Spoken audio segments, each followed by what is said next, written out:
The City of Fort Collins is working on an update and potential expansion to our community's recycling ordinance. We're researching a number of options, but the decisions will of course be made by Fort Collins City Council. One topic we're researching is updates to the existing system for single-family homes. That system, called Pay-As-You-Throw, was passed 20 years ago and has been updated periodically since then. In the Pay-As-You-Throw system, trash and recycling service are bundled together, meaning that when you subscribe to your trash service, you automatically get recycling service. You're not required to use it, but it's included either way. The Pay-As-You-Throw system also requires that your trash bill is based on the volume of trash to which you subscribe.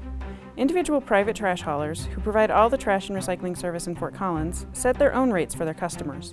The city sets the framework the companies use in setting their rates. For example, if the smallest size trash can were $10 per month, the medium-sized trash can would be $20 and the largest would be $30 per month.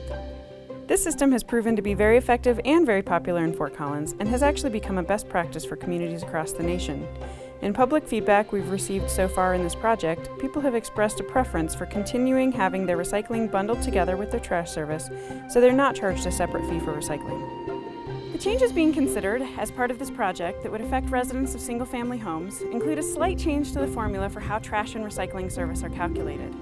A second option being considered is whether every trash company should be required to offer yard trimmings collection curbside. Their customers would choose this as a separate option and would pay separately for the service, but no matter which trash hauler you choose, you would have the option of that service. Another option being considered is whether in a few years, yard trimmings and food scraps should also be collected curbside. The Community Recycling Ordinance project is also considering options for residents of multifamily homes, meaning condos and apartment complexes.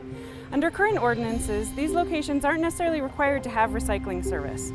Since over half of Fort Collins residents live in some form of multifamily housing, some view this as an issue of inequity for residents not having access to recycling just because of the type of housing they live in. Topics being researched include bundling some level of recycling service with trash service for multifamily housing. This wouldn't have an impact on the 68% of multifamily housing that already has recycling, but would provide a base level of recycling service for those that don't have it currently.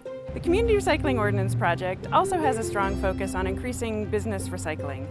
Like multifamily housing, there are currently no regulations around recycling for the business sector, with the exception of the landfill ban on cardboard and electronics, which apply community-wide. According to our community's haulers, 48% of businesses currently recycle in Fort Collins. Options being researched for the business sector include bundling a certain amount of recycling service in with the trash service, similar to what's worked so well for residents of single-family homes. We certainly recognize that the business sector is not one-size-fits-all, so there would certainly be flexibility in such a system. Another of the options we're considering as part of this project is requiring businesses that generate a significant amount of food waste, including restaurants and grocery stores, to actually compost that food waste. We have great composting options here in northern Colorado, including a biodigester that not only composts the food waste, but also generates natural gas as part of the process. It's very important to compost food waste and other organic materials because if those materials otherwise get sent to the landfill and break down there, they generate methane, which is a really potent greenhouse gas. So in the end, composting food scraps and yard trimmings and other organic materials not only helps us make our waste reduction goals, it also helps us meet our climate action goals. More information about the Community Recycling Ordinance can be found at fcgov.com/recycling.